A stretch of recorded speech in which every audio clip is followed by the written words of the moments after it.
자, 대한전선 좋은 내용들이 있고 안 좋은 내용들이 있어요. 오늘 뉴스가 좀 나왔는데 임원들이 장내 매수를 하겠다. 마이너스 62%좀 너무 엄청나게 높게 잡으셨네. 마이너스 62% 같은 마이너스면은 유상이자를 참여를 하시는 게 현명하지 않을까 그런 생각들이 좀 듭니다. 자, 외국인이랑 기관이랑 매도세를 오늘 좀 보였습니다. 물론 장이 안 좋은 것들은 감안을 해야겠죠. 제가 몇 차례 말씀을 좀 드렸지만 기업은 믿어도 시장을 못 믿겠단 말이죠. 그렇기 때문에 수익이 지금 장 같은 경우에서는 수익이 날 때면 뭐 3%든 2%든 4%든 간에 수익이 날 때면 그냥 수익을 일단은 현금을 확보를 하는 게 가장 좋은 장세긴 합니다. 시장을 못 믿어요. 제가 뭐 이 바닥에 좀 오래 있기도 하고 막 그랬지만 진짜 시장 앞에는 장사 없거든요. 시장 앞에는 장사가 없어요. 장이 이렇게 떨어지고 있는 상황에서 물론 이제 반등해서 먹고 빠지고 할 수는 있겠지만은 수익이 나면은 빠져야 되는 장세거든. 그러니까 시장이 좀 안 좋다라는 것들은 기본적으로 우리가 제가 브리핑 드리는 거에서 깔고 가자고요. 깔고 가자고요.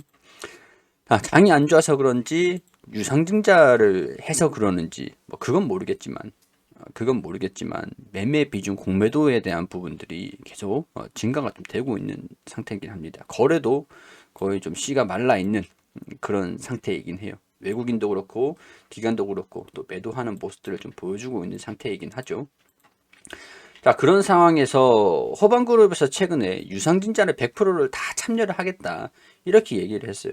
근데 제가 그때 말씀을 드렸던 게 이때죠, 이때. 호반그룹이 어, 호반에서 유상증자를 배정을 받는 걸 100%를 다 참여를 하겠다. 자, 그렇게 주가가 좀 반등이 나왔는데 우리 같은 경우에서는 유상증자 좀 냉정하게 따지고 볼 필요가 있다라고 말씀을 드렸던 게 얘네들이 참여를 하기 때문에 이 유상증자에 대한 결정을 하기는 여러분들이 좀 수월해졌어요. 호반이 지분을 확보를 하면서 100% 유상증자를 한다고? 근데 얘네들은 대한전선을 인수를 한 기업이고 얘네들이 시세 차익을 목적으로 유상증자를 참여를 하는 건 아닙니다. 뭐 5년 가지고 있을 수 있고 10년 가지고 있을 수 있고 나중에 블록딜을 한다라고 할지언정 비중이 너무 들어가지고 기업이 엄청나게 화랑이 돼서 고점이겠다 싶으면 블록딜을 살짝 한다고 해도 뭐 말이 안 되진 않지만 일단은 얘네들 같은 경우에서는 대한전선을 인수를 한 입장이에요. 인수를 한 입장. 그러니까 이 기업을 살려야 되는 거죠. 살려야 되는. 근데 오늘 LS전선 같은 경우에서는 같은 전선 업계잖아요. 같은 전선 업계인데 LS전선 아시아가 실적이 좀 잘 나왔어요. 사상 최대 실적. 제가 얘기를 듣기로는 LS전선 아시아에 수주를 넣으려고 하면은 몇 개월을 기다려야 된대요. 그러니까 발주를 해도 LS전선 같은 경우에는 공사 일정에 차질이 생기는 경우가 발생이 될 수 있으니까 상대적으로 발주를 할 수 있는 기업을 찾을 수가 있겠죠. 그럼 이제 대한전선 쪽에서도 수주가 좀 들어올 수가 있는 상황들이다. 그렇게 볼 수가 좀 있는 상황들이 아닐까. 지금 업황 자체는 전선 업계 자체는 국내는 일단 그러니까 좀 과열, 그러니까 좀 뭐랄까 좀 출혈 경쟁, 점유율 싸움, 과점 구도 약간 그런 게 있어요. 국내 같은 경우에서는. 근데 이제 미국 같은 경우에서는 글로벌 뭐 신재생 에너지 정책들 뭐 그런 것들을 봤을 때 전선 업계들 같은 경우에는 글로벌 같은 경우에는 나쁜 상황들은 아닌 수주가 계속 들어와주고 있는 상황들이다. 그게 이제 LS전선 아시아가 실적이 좀 잘 나왔기 때문에 같은 전선 업계인 대한전선 같은 경우에서도 수주가 계속 실적이 좀 개선이 될 수 있는 모습들을 보여줄 수는 있겠구나. 자, 이 공시를 보면은 우리 분기보고서 보시면 됩니다. 수주 상황들이 1조가 남아 있는 상태예요. 긴 납품액이 넘어가 있는 상태죠. 그러니까 지금 수주가 지금 들어와주고 있는 상태이긴 하단 말이죠. 이게 지금 나온 게 11월 15일인데 4분기도 실적 발표를 하고 또 그 다음에 이제 반기 보고서라든가 이제 사업 보고서들 내용들 나오면 사업 보고서 나오면 보면 수주 상황들 좀 보면 되겠죠.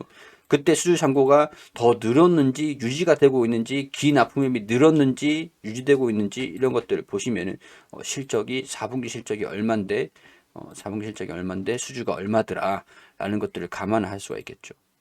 보면 일단 수주가 3분기에 대한 부분들 2분기가 적자가 났던 이유들은 그거였어요. 수주는 좀 많이 들어오고 고수익 마진이 좀 많이 남는 수익 수주 같은 것들은 좀 많이 들어왔는데 이게 코로나 때문에 좀 지연이 돼가지고 실적에 반영이 좀 안 되고 뭐 그랬던 상황들이 좀 연기가 됐죠. 연기가 됐는데 그게 3분기에 한 번에 다 반영을 시켰기 때문에 151억을 달성을 했습니다. 근데 수주 상황이 11월 15일에 지난 4분기에 발표를 한 분기 보고서를 보면 여기 1조 가량이 좀 남아 있는 상황들이었기 때문에 여기에서 한 근사치 정도 4분기 실적을 발표를 할 수도 있지 않을까? 그렇게 되면은 대한전선 같은 경우에서는 단기 순이익이 적자가 좀 나오고 있었던 그런 상태에서 이번 연도 흑자가 날 가능성들도 배제를 좀 이제 기대를 한번 해볼 수 있는 상황들이 되겠죠. 이 구간에서. 그럼 이제 내년부터 이제 또 실적적인 부분들 또 유상증자를 해가지고 또 필요한 신사업에 대한 미국 거점을 또 확보를 하겠다. 우리가 좀 기대를 하고 있는 것은 이제 미국의 수주를 받는 것들, 미국에서 수주를 받는 것들을 기대를 하고 있으면서 대한전선 같은 경우에서는 수주가 좀 증가가 실적이 개선이 되지 않겠냐. 그냥 물이 서서히 들어와 주지 않겠냐. 그러면은 물 들어올 때 노저우라고 유상증자를 이때 감자도 같이 하고 유상증자도 하고 이렇게 재무적인 개선을 하겠다라고 얘기하는 과정에서 대한전선을 살려야 되는 호반의 입장에서는 유상증자를 해서 지분을 또 확보를 하고 대한전선을 살릴 테니까 유상증자를 좀 해달라 이렇게 얘기를 하는 거예요. 유상증자 뭐 지금 전선업계가 안 좋아 보일 것 같은데 뭐 좋은 상황들이고 우리가 또 기대를 하고 있으니까 여러분들 적극적으로 유상증자를 해주세요 이렇게 얘기를 하는 그런 표현인 것 뿐이에요. 근데 이제 얘네들이 유상증자를 한다라고 하면은 물론 이제 주가가 하락하는 것들 보여주지 않고 좀 지지를 받고 반등이 좀 나온다라고 하면은 유상증자 가격이 좀 1차 가격이 낮아질 수 있어요. 유상증자 1차 가격이 낮아질 수 있기 때문에 유상증자를 참여하실 분들 같은 경우에서는 1차 유상증자 가격이 방어가 된다라는 것들은 긍정적이지만은 평균 단가 지금 이제 높으신 분들도 좀 있으신 상황들인 것 같은데 대부분 높으신데 꼭대기에 계시죠. 그런 분들은 유상증자를 참여했을 때 조금 더 평균 단가를 낮추기에는 유상증자 가격이 좀 낮은 게 훨씬 또 드라마틱한 효과 그런 것들은 좀 있을 것 같다. 뭐 근데 장기적으로 봤을 때는 나쁜 상황들은 아닌 것 같아요. 수주가 잘 진행이 되고 돼주는 한 실적이 개선되는 모습들을 보여주는 한 그리고 대한유선이 유상증자를 했던 것들은 미국에 거점 공장을 뭐 증설을 해가지고 납품을 한다. 그런 내용들이 들려주면서 실적에 대한 부분들이 증가되는 모습들을 보여준다라고 하면 대한전선 같은 경우에서도 지금 실적의 우려감들보다는 이제 유상증자를 한 이후에는 좀 개선되는 모습들을 보여주지 않겠는가라고 기대를 하고 있는 것들이 좀 있기 때문에 근데 직원들이 가장 잘 알겠죠. 임원들이 가장 잘 알겠죠. 자사주 4만주 장내 매수를 했다. 근데 뭐 4만주 가지고 6천주 이거 뭐 얼마 된다고. 이게 얘네들이 임원들이 자사주를 매수를 해가지고 주가가 좀 올라갈 거야. 그건 무리가 있어요. 무리가 좀 있기 때문에 이 임원들이 그래도 유상증자를 또 지금 이제 사두면 21일에 보유를 하고 이제 감자돼서 이제 거래 정지가 되니까 거래 정지일이 24일부터인데 24일부터면 24일이 월요일이니까 월요일부터 이제 거래 정지가 되잖아요. 그럼 실질적으로 21일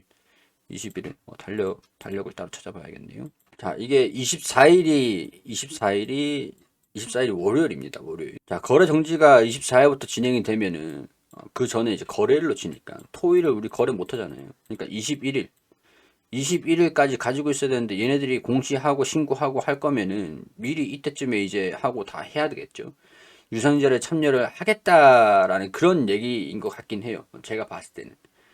얘네들이 24일에 되니까 그 전에 이 유상증자를 참여를 하기 위한 얘네들도 주식을 사두면 이날까지 가지고 있으면 이제 거래 정지가 되고 풀리면은 유상증자를 참여를 할 수 있으니까 그래서 임원 5분들께서도 장내 매수를 해가지고 좀 유상증자를 참여를 해서 추후에 이제 기업이 좀 개선이 되면은 그런 것들 책임 경영의 일환이지만 뭐 유상증자를 참여하기 위해서 조금 더 싸게 매수를 하기 위해서 약간 그런 측면들도 좀 있는 것 같아요.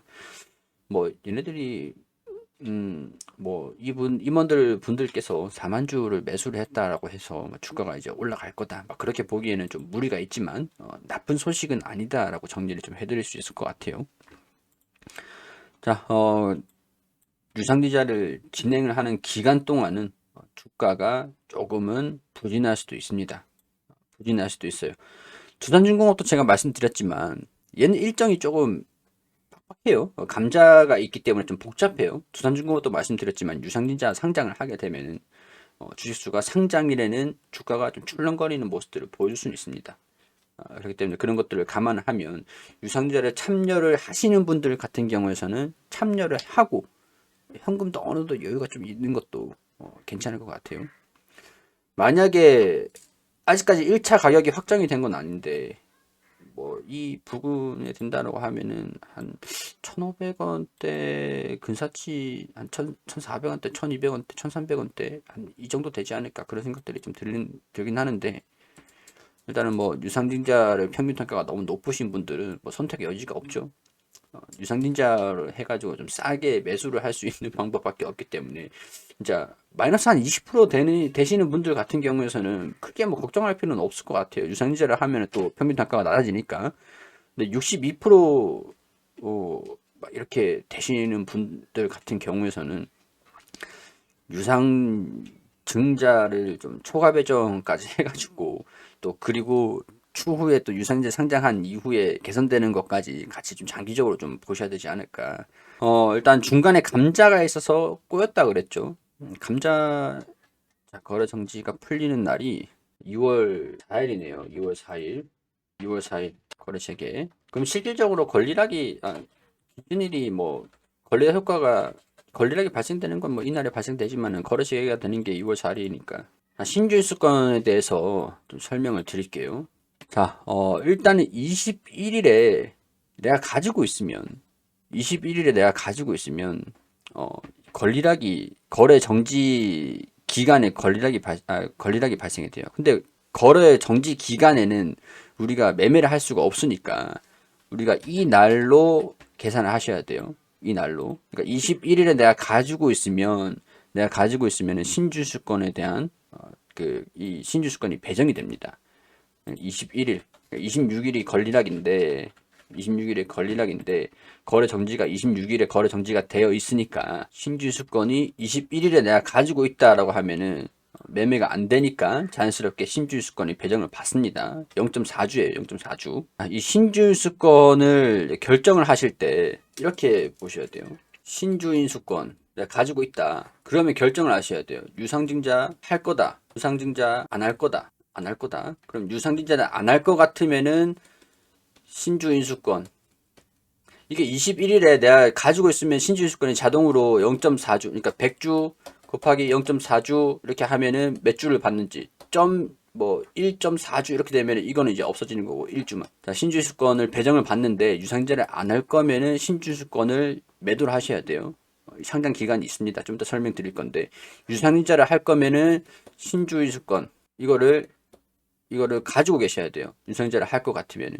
자, 그러면은 유상증자를 청약을 하지 않겠다는 얘기고 이렇게 신주주권을 가지고 있으면은 유상증자를 하겠다는 얘기예요. 근데 내가 만약에 유상증자를 하려고 하는데 신주주권을 팔았다라고 하면은 신주주권이 없기 때문에 유상증자가 못하는 겁니다. 이건 권리예요. 유상증자를 참여할 수 있는 권리예요. 권리를 수량으로 배정을 해준 거예요. 번호표 뽑아드린 거예요. 번호표. 근데 번호표를 내가 필요 없다 그러면 파는 거고 유상증자를 안 할 거니까 번호표 필요 없다 그러면 파는 거고 신주수권 유상증자를 할 거다라고 하면 번호표 가지고 있어야겠죠. 자, 그럼 내가 청약을 했어요. 청약을 했다라고 하면은 권리 입고 예정 주식이라고 있죠. 주식으로 받기 싫어. 나 청약을 했는데, 유상증자 청약을 했는데 싸게 샀으니까 일단 싸게는 샀는데 유상증자 가격까지 올 것 같아. 올 것 같아.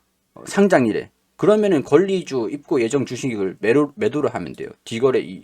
이 거래일 전부터. 그러면 이제 주식으로 안 들어오고 잔고에 계좌에 현금으로 들어옵니다. 주식으로 들어오지 않아요. 그렇게 신준수권 배정이 되면은 두산중공업은 44R 이렇게 표시가 되셨을 거예요. 계좌 잔고에 계좌에 이렇게 표시가 되실 겁니다. 신준수권을 매도할 수 있는 기간 유상증자를 안 할 거면 2월 18일부터 6월 24일까지 5거래일 동안 신준수권 주문 여기에서 매도를 할 수가 있어요. 매도를 할 수가 있는데 지금 이 가격 신준수권을 얼마에 팔면 좋나요? 이렇게 질문이 좀 많으신데 지금 1695원이고 만약에 유상증자를 한 1150원에 한다라고 하면은 545원이 신준수권 가격이 되겠죠. 주식 주가는 계속 변하고 예정 가격은 1차, 2차 하면서 확정 가격이 좀 나오니까 변하죠. 그러니까 이 기간에 호가라든가 투자 심리에 의해서 계속 주가가 신준수권도 우리 주식 호가 매매되는 것처럼 계속 변동이 된다. 그런 것들 이해를 하시면 될 것 같아요. 이거 이론적인 가격들 그런 거 아시면 될 것 같고 유상증자 확정 가격은 신준수권 거래 다음 이제 3월 3일에 확정이 됩니다. 이 낮은 가격으로 결정이 될 거고 청약일에 이렇게 있고 권리주 들어오는 거 입고 매도를 할 수 있는 방법들이 이렇게 있다. 유상증자를 할지 말지 결정을 하거나 고민을 할 필요는 없겠죠. 뭐 평균 단가가 지금 이제 수익 구간이신 분들은 거의 없으시기 때문에 각자 이제 평균 단가에 대한 부분들을 결정을 하시면서 고민을 해보시면 될 것 같습니다. 호가 방어가 1290원 유중 가격이 높게 올라갈 수도 있나요? 높게 올라가기보다는 예정 가격인데 사실 그거는 큰 의미는 없어요. 1290원으로 유증을 하겠다라고 해서 1290원으로 유증이 되는 경우는 거의 없습니다. 지금 이 주가에서 거래 정지가 된다라고 하면은 거의 뭐 20% 할인율 적용을 한다라고 해도 평균 가격이 한 이쯤이라고 보고 대충 이제 봐도 한 1290원, 뭐 1300원 뭐 그쯤 되겠네요. 자치 정도로 되긴 하겠네요. 신주를 자 이렇게 계산하시면 돼요. 대한전선이 유상증자 결정 정정 공시가 좀 나온 게 있는데 자 이 배정 기준이 0.45주잖아요. 0.45주 여기 있잖아요. 내가 100주를 가지고 있다. 여러분들 계산해 보세요. 100주를 가지고 있다. 곱하기 0.45 하면은 신주수권이 45주가 이렇게 들어오는 겁니다. 회사 입장에서는 유중 기준 금액이 높은 게 좋은 건가요? 낮은 게 좋은 건가요? 회사 입장에서는 투자를 받는 건데 주식수가 많지 않은 상태에서 상장을 하고 투자 자금을 모으려고 하면은 높게 유상증자 가격이 높게 올라가는 게 유리하죠. 근데 예정 발행가가 1290원이면 이 이상으로 올라가는 경우는 없다라고 보세요. 설명드리던 거 마저 드리면 자 100주 0.456이잖아요. 그러면 45주가 신준수권이 배정이 됩니다. 신준수권 45주잖아요. 6주는 이제 절삭이니까 단주 미만 절삭이니까 45주 여기에서 내가 신준수권 거래 기간 동안 10주만 팔아도 돼요. 10주는 팔아도 돼. 근데 여기에서 45주에서 초과 청약도 가능한데 그러면은 9주 정도를 100주를 가지고 있을 때 9주 정도를 초과해서 더 받을 수가 있죠. 그러면은 9주 초과 청약해서 54주가 초과 청약 금액까지 다 합하면 54주 정도를 청약을 할 수가 있는 거죠. 근데 여기에서 신주수권 가격 같은 경우에서는 제가 주가 빼기 예정 가격이라고 했잖아요. 주가 빼기 유중 가격이라고 했잖아요. 신주수권 파실 분들 같은 경우에서는 이 상태 거래되는 거래일에 신주 거래일에 상장일 이 거래일에 주가가 좀 올라가 있길 바라야죠. 팔려고 하시는 분들 같은 경우에서는 신주수권 팔려고 하면은 이 주가가 좀 올라가면은 가격이 올라가겠죠. 근데 이게 수급에 따라서도 호가에 따라서 왔다 갔다 거리는 게 좀 있어가지고 이것도 주식 매매하는 거랑 똑같습니다. 자, 대한전선 추후에 슈팅이 가능한 종목인가요? 개선은 될 것 같다라는 생각이 들어요. 제 개인적인 생각입니다. 개인적인 생각이에요. 수주에 대한 부분들도 계속 유지를 한다라고 하고 유상증자도 감자도 개선을 시키기 위한 목적이기 때문에 유상증자를 하고 미국에 거점을 하고 수주가 해서 들어오고 발주도 들어오고 하면은 지금보단 나아질 것 같아요. 지금보단 나아질 것 같아요. 그러면 이제 유상증자를 참여를 하기 위한 결정에서 내가 이 종목을 좀 멀리 보고 투자를 할 건가 아니면 단기적으로 보고 투자를 할 건가. 단기로 보기에는 조금 아직까지는 어려울 수도 있겠지만 장기로 봤을 때는 뭐 개선되는 것들을 기대를 한번 해볼 수 있는 상황들이긴 하겠죠.